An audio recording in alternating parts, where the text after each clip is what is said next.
Parlons maintenant de cinéma. Et quelle critique faites-vous sur les productions actuelles? Une critique assez sévère dans l'ensemble.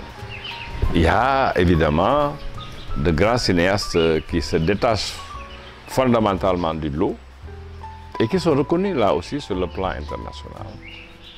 Je pense notamment à Mati Diop, dont j'ai accompagné l'œuvre à Cannes, à l'avant-dernière édition du Festival de Cannes, Atlantique, qui a eu un prix extraordinaire. Accompagné Félicité de Alain Gomis à Berlin, je l'ai accompagné à Ouaga, où il a eu des distinctions, l'Ours d'argent à Berlin et l'étalon d'or du Yenenga au FESPACO. Et d'autres prix dans d'autres festivals de cinéma. Il y a des grands cinéastes aujourd'hui qui sont d'une génération relativement différente de celle de la première génération de cinéastes et qui maintiennent haut le flambeau du cinéma sénégalais, même si parfois ce sont pas des Sénégalais à 100%, mais ils sont moitié sénégalais, moitié... Mais le cœur est sénégalais, la production est sénégalaise, les thématiques sont sénégalaises et africaines. Et donc c'est tout à l'honneur du cinéma d'avoir ce genre. Et puis d'autres qui sont primés dans différents festivals auxquels j'ai participé, que ce soit au Maroc ou ailleurs, et qui montrent bien qu'il y a une vitalité du cinéma. Mais à côté de cette grande production de caractère universel, disons, puisque beaucoup de publics peuvent le voir cette production, la comprendre, l'accepter, il y a à côté d'autres qui s'acharnent à faire des films ou surtout cette tendance à faire des séries à l'emporte-pièce qui veulent se ranger un petit peu dans un cinéma de très très mauvaise facture et qui est popularisé comme le cinéma de Nollywood, hein, ou les téléfilms qu'on a eus il y a plusieurs années de cela. Maintenant, nous avons les séries où on fait l'apologie de valeurs qui sont aux antipodes des valeurs que personnellement je peux défendre. Les valeurs de l'argent, la violence, le matu vu, l'arrivisme, les thèmes de l'amour de manière tout à fait galvaudée, où c'est un jeu de duperie, de tromperie, mais qui contribue à ne pas élever la conscience des gens qui regardent ce type de films et ces séries, et qui les enferment un petit peu dans un ghetto culturel duquel ils ne pourront pas sortir facilement. Et donc si vous mettez en parallèle un film de Sembène et une série comme ça, ben, les gens préféreront les séries. Hein. Et c'est cette forme de mimétisme, dictée encore par le système dominant, d'échange au niveau mondial, monétaire, financier, qui fait que si tu veux participer à ce système, si tu veux grappiller quelque chose de ce système, ben, il faut faire comme tout le monde, il faut passer par là. Et donc, il n'y a pas l'infrastructure nécessaire pour la formation des gens qui s'adonnent à ce type de film, donc réalisateurs, scénario, écriture, acteurs. Il n'y en a pas d'institution de formation. Donc les gens sont pris un petit peu au petit bonheur de la chance et ils croient qu'en jouant de cette manière-ci ou de cette manière-là, ils deviennent forcément des acteurs ou des actrices de renommée alors que ça ne dépasse pas les frontières de notre pays. C'est la même chose pour la musique d'ailleurs. Vous avez des gens qui nous tympanisent à longueur de journée sur des productions musicales de très très mauvaise facture et qui ne sont là que l'espace d'une saison, quoi, et après on les oublie. De rebondir par rapport à Sembène Ousmane, je sais que vous êtes membre de l'association dédiée justement à ces œuvres. Est-ce que vous avez l'impression que la jeune génération ne s'est pas réellement appropriée de tout le savoir-faire et les valeurs que Sembène voulait absolument mettre au sein de cette communauté? Quand on parle de jeune génération, il faut faire le distinguo entre des gens qui sont peut-être là depuis Sembène, mais qui étaient jeunes à l'époque, qui ont beaucoup appris de Sembène et qui traduisent bien un petit peu cette préoccupation de Sembène, comme Ousmane Mbaye William, qui a beaucoup accompagné Sembène, comme Clarence Delgado, comme d'autres qui ont suivi un petit peu l'esthétique de Sembène sans être forcément Sembène. Mais la thématique qui est à la base de la production cinématographique est une thématique qui parle des réalités complexes, contradictoires de nos pays dans des situations extrêmement difficiles et extrêmement compliquées.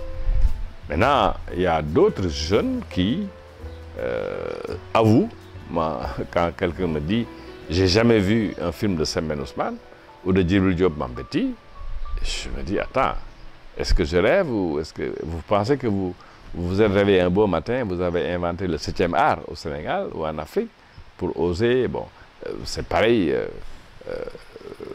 toute modestie est mise à part, hein. Chez les Burkinabés c'est différent, vous avez une génération de jeunes auteurs qui regardent du côté de Gaston Kaboré, du côté de Idrissa Ouédraogo, paix à son âme, et qui essaient de faire un cinéma qui colle aux réalités et qui pousse aussi à réfléchir sur des situations. Et j'ai le sentiment qu'à quelques rares exceptions près, la génération d'aujourd'hui ne peut pas emboîter le pas à Sembène, encore moins s'inscrire dans la manière de faire de Sembène, qui en fait un classique au sens latin du terme, le classicus, c'est-à-dire quelque chose qui est pérenne, quelque chose vers lequel on se tourne pour apprendre davantage. Et je peux vous dire que chaque fois que je vois un film de Sembène pour la énième fois, je me rends compte de choses que je n'avais pas vues à la première vision, parce que tellement c'était bien fait, c'était subtil, c'était des clins d'œil. Mais ça, il faut une grande sensibilité, une bonne formation aussi à lire un film pour pouvoir apprécier cela. Et Sembène peut mettre des années à faire un film, mais quand ça sort, on se dit waouh, c'était ça, n'est-ce pas? Alors qu'aujourd'hui, bon, quelqu'un qui a des moyens d'origine parfois assez compliqués fait un film qui ne va pas faire long feu, enfin qui va faire long feu plutôt, parce que justement, on n'a pas assez de maturation, on n'a pas laissé la réflexion aller très à fond pour écrire un scénario, pour mettre en œuvre des acteurs. Prenez n'importe quel acteur de Sembène, ils ont fait la plupart jusqu'à leur mort, comme Thierno Ndiaye Dos, les beaux jours de beaucoup de films européens, américains, parce que justement ils étaient bons. Hein? Prenez des Ivoiriens maliens comme Sotigui Kouyaté, qui a tourné non seulement dans des films, mais qui a tourné avec Peter Brooks dans le théâtre. Vous prenez des gens comme ça, qui ont fait à la fois et du théâtre et du cinéma, bien que les genres soient différents quelque part. Mais il y a une maîtrise de la prestation théâtrale ou cinématographique qui en fait un personnage à part. Et là, on entre de plein pied dans la grande discussion sur l'acteur et son rôle, n'est-ce pas? La personnalité de l'acteur et le rôle qu'on lui donne. Est-ce qu'il est capable d'incarner ce rôle-là à partir de l'approche qu'il a lui-même du scénario et de son rôle pour pouvoir rendre ce rôle-là tellement prenant, tellement captivant? Moi, je dis toujours, quand vous regardez Thierno Ndiaye Dos dans Gelwar et sa fameuse tirade, hein, un doigt qu'on pointe, c'est pour indiquer une direction, 5 doigts, c'est magnifique ça. Waouh, ça vous prend.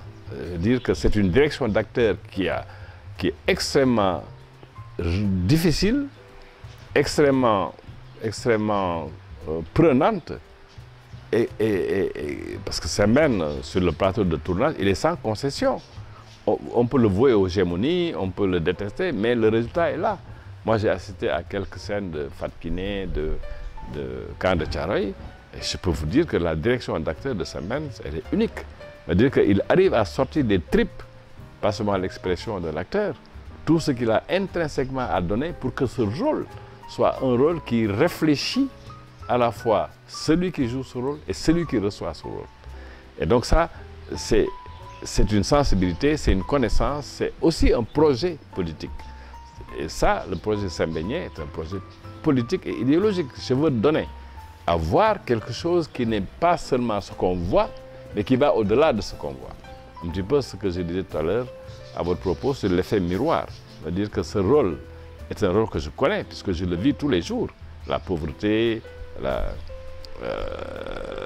l'indigence, la corruption, l'honnêteté, l'humanisme. Je vois ça tous les jours. Mais est-ce que j'ai la capacité de m'arrêter sur ce fait pour me poser la question de savoir pourquoi c'est comme ça?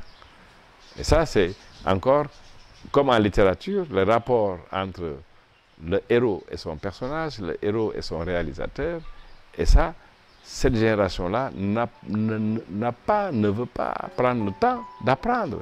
C'est-à-dire que le cinéma, c'est une arme magnifique, le cinéma. C'est un instrument extraordinaire de faire connaître des choses qui sont compliquées, mais en même temps de permettre à celui qui regarde ça de se les approprier, d'en faire une lecture tout à fait personnelle et collective dans le même temps. Puisque c'est dit que ce que je dis là, ben, écoutez, c'est pour ça que je déplore qu'il n'y ait pas dans nos pays des institutions qui créent les conditions d'émergence de ciné-clubs où on passe ces films, on les discute, où les gens s'approprient les thématiques qui sont développées et aussi apprennent à être exigeants. Parce que quand on connaît un certain type de cinéma, on ne peut pas se contenter de n'importe quoi. Que nos télévisions nous diffusent à longueur de soirée pour meubler un espace d'ennui, d'oubli de soi et de rêve, mais alors dans le très très mauvais sens. Hein. Et je pense que selon vous, ce sont toutes les raisons qui font en sorte que l'Afrique francophone aujourd'hui n'a pas encore de véritable industrie cinématographique. On ne peut pas dire qu'il n'y a pas une industrie cinématographique. On peut dire qu'il y a les débuts. Il y a une industrie cinématographique de fait puisque les gens produisent malgré tout. Si vous regardez les différentes... Au moins nous avons 3 générations de réalisateurs. Donc il y a une industrie cinématographique parce que l'industrie cinématographique, ce n'est pas seulement la production, ce n'est pas seulement la réalisation, c'est aussi les infrastructures, c'est également une politique qui est mise en œuvre et tout ça. Donc il y a des directions de la cinématographie qui essayent tant bien que mal de se retrouver sur le plan africain, sur le plan de la CEDEAO, sur le plan de l'Union africaine, pour essayer de booster la production cinématographique africaine, à l'instar d'autres productions cinématographiques, d'autres continents et d'autres espaces. Mais le fait est que il est très difficile de voir, par exemple, une institution qui dit, je me charge de restaurer tout ce que nous avons comme archives cinématographiques. Déjà ça, c'est pas un travail facile. La Tunisie l'a réussi. Moi, aux dernières journées cinématographiques de Carthage, le Maroc les a réussi également. On peut avoir des collaborations de ce point de vue-là. Et la direction de la cinématographie actuelle fait beaucoup dans ce sens-là. Beaucoup d'efforts sont déployés pour que les archives soient sauvegardées et que les gens puissent s'appesantir, se saisir de ce trésor d'imagination, de création et de créativité pour dire, bon, qu'est-ce que nous pouvons faire d'autre, nous, pour prolonger ces efforts qui sont faits. Donc l'industrie cinématographique suppose également une dotation suffisante en moyens logistiques, en moyens matériels, financiers et également en salles de cinéma pour que les productions qui sont faites en Afrique, je me dis pourquoi la CEDEAO, l'Union africaine, ne peut pas aider les pays africains à la distribution du film africain. C'est déjà un pas qui aurait pu être fait. Je veux dire que le cinéma africain n'est pas diffusé, en tout cas celui produit en Afrique, de manière massive, parce qu'il y a les majors, il y a les grandes productions hollywoodiennes où on met des millions de dollars pour faire un film, grand spectacle, qui n'apporte rien finalement, parce qu'on les a vus avec l'utilisation des nouvelles technologies, enfin des technologies du numérique, etc., pour faire de très beaux décors, de très beaux... Mais au fond, c'est comme Black Panther. Vous regardez Black Panther, vous dites « Waouh, c'est extraordinaire ». Mais regardez Moussa Touré et la pirogue, et il a utilisé très peu de moyens pour faire un film extraordinaire sur la tempête, sur le bateau pendant la traversée. Donc, ces moyens hollywoodiens, l'Afrique ne les a pas, c'est évident. Mais moi, je mise davantage sur ce que j'appelle toujours le cinéma d'art et d'essai. C'est ça le cinéma au fond, c'est-à-dire quelque chose qui nous transporte, mais véritablement, qui ne nous divertit pas au sens négatif du terme, pour nous empêcher de penser en profondeur, mais qui nous amuse en même temps, qu'il nous enseigne, qui nous pousse à réfléchir, qui nous pousse à dire « Waouh, pourquoi c'est comme ça ?» Faute, l'art n'est pas autre chose que cette interrogation permanente que l'homme a par rapport à soi-même, puisque l'homme est art. La création de l'homme, c'est de l'art. Est-ce que c'est la nature, c'est le bon Dieu, c'est selon les religions et les confessions? On peut dire tout ce qu'on veut, mais l'homme est une création achevée, avec un cerveau, avec des mains, avec des jambes, c'est-à-dire qu'il peut faire tout ce qu'il veut. La preuve, c'est qu'on est allé il y a plusieurs années de cela sur la Lune. On n'aurait jamais imaginé que l'homme puisse décoller de la Terre pour aller chercher d'autres planètes. Ouais. Donc l'homme est art déjà, mais cet artiste qu'est l'homme, et là nous sommes dans le domaine prométhéen, hein, Prométhée qui dit que moi je suis là pour créer. Mais l'homme est là pour créer. Créer non pas seulement des personnes qui lui ressemblent, puisqu'il a la faculté de créer cet homme-là, mais l'homme est capable aussi de créer des richesses, de créer de l'émotion, de susciter de l'empathie, comme il est capable aussi de l'inverse. Il ne faut pas se leurrer. Hein. Si tu regardes la situation du monde aujourd'hui, il y a de quoi être inquiet sur ce que l'homme est en ce moment précis et ce que l'homme va devenir. Et je ne suis même pas sûr que cette pandémie va nous permettre de tirer les bonnes leçons d'une manière de voir le monde telle qu'on n'a jamais pu avoir autant peur de la survie de l'espèce qu'avec cette pandémie qui atteint des proportions titanesques sous certains rapports. Donc, oui, l'industrie cinématographique doit faire cet effort-là, d'accompagner, de créer les conditions d'un épanouissement des arts cinématographiques et audiovisuels pour que, l'utilisant les formidables outils que la technologie nous donne, pouvoir quand même aller au-delà de ce que nous pouvons faire avec des moyens qui vont être de plus en plus dépassés d'ailleurs.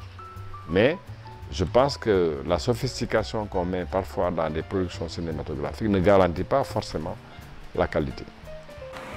Et on va terminer par ça, quel est le défi aujourd'hui du cinéma et de l'art en général auquel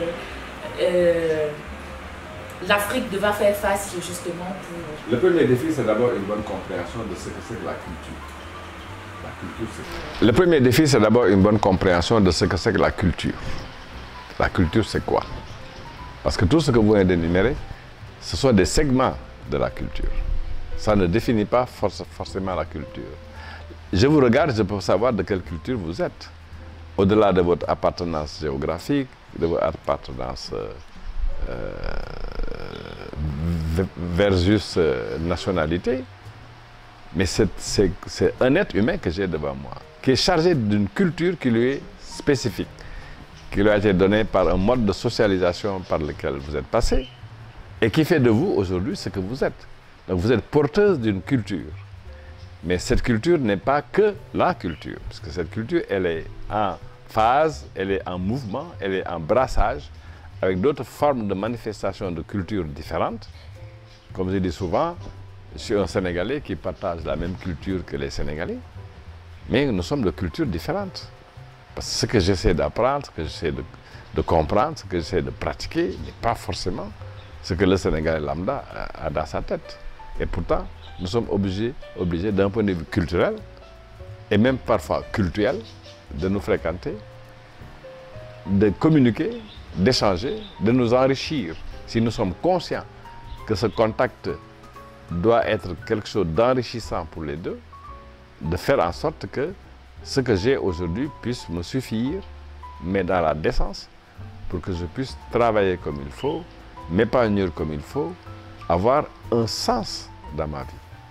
Or, c'est ce sens qui manque dans la culture qu'on a aujourd'hui. Cette culture qu'on a aujourd'hui donne un sens tout à fait déformé de ce que devrait être l'homme de nos jours. C'est quoi? C'est une culture de l'enrichissement à tout craint. C'est une culture qui dit que l'argent, on peut le gagner comme n'importe comment. C'est une culture aussi, ça. C'est-à-dire un mécanisme par lequel le cerveau passe pour dire « je ». Le « je » est mis en avant au détriment du « nous ». Donc, ce qui explique que les pays africains sombrent aussi, comme d'autres pays, mais à des degrés divers, dans des formes d'exclusion, d'ostracisme, d'individualisme, ces formes ne font que l'humain, aujourd'hui, se pose la question, quelle est sa culture? Quelle est la culture de l'humanité aujourd'hui? Est-ce que c'est une culture de profit? Est-ce que c'est une culture de partage? Est-ce que c'est une culture d'enrichissement au bénéfice de tout le monde? Est-ce que c'est une culture de préservation de la nature qui nous est donnée, alors qu'on devrait être en symbiose avec cette nature? C'est aussi une culture. Quelle culture avons-nous par rapport à notre environnement? Quelle culture par rapport à la mer? Quelle culture avons-nous par rapport aux espèces qui sont parfois en voie de disparition? Quelle culture avons-nous quand on va jusqu'à prendre des gazelles oryx à son propre profit, au détriment? C'est une culture, ça, une culture de l'égoïsme, du non-partage, du non-sens. Donc je reviens à cette notion de culture, c'est donner un sens à quelque chose. La peinture, les arts plastiques, le cinéma, la musique donnent du sens à la vie, puisqu'il nous permet de nous remettre en question. Il nous permet de voir que le monde n'est pas aussi facile que cela et qu'il ne doit pas être aussi difficile que cela non plus. Donc il faut un juste milieu dans lequel l'homme se réveille un bon matin et dit « Waouh, je suis heureux d'être en vie. Je suis heureux de pouvoir bénéficier de ce soleil magnifique, de cette mer que je ne dois pas polluer. » C'est une question de culture. Est-ce que j'ai le droit de saccager ce que la nature m'offre? Parfois, de manière tout à fait inconsciente et inconsidérée. Donc c'est un appel en fait à plus d'humanisme dans l'approche culturelle des questions qui sont celles relatives à une humanité à reformater, à réfléchir à nouveau. Et je crois que cette maladie que nous traversons devrait nous permettre de nous poser les bonnes questions. Merci beaucoup, professeur Kassé. Juste, on est au terme de cet entretien. Juste un dernier mot. Ben, d'abord, merci de m'avoir sollicité à brûle pour point, puisque c'est un dialogue, une conversation que nous avons menée ensemble. J'espère que j'ai été assez clair dans mes explications, qui ne sont que de nature subjective, puisque c'est moi qui pense ça. Forcément, les autres peuvent avoir des points de vue totalement différents, mais c'est ça aussi la science, c'est fonder ce qu'on dit et essayer de voir dans quelle mesure ça peut rejoindre d'autres points de vue pour, dans une symbiose de points de vue, essayer de trouver une forme de vérité, parce que ce n'est pas la vérité, c'est une forme de vérité, en tout cas sur laquelle on peut trouver un consensus pour dire que nous avons raison de nous poser les bonnes questions. Au moment où il faut les poser, il ne faut pas attendre que les situations passent pour dire « Oh, si j'avais su, j'aurais dû ». Non. Donc, je vous remercie de cet entretien. J'espère qu'il vous a été utile. Merci de nous avoir suivis et bonne soirée et à bientôt sur notre chaîne Art Plus TV Channel et sur la page Facebook Art Plus TV. Merci à tous et à bientôt.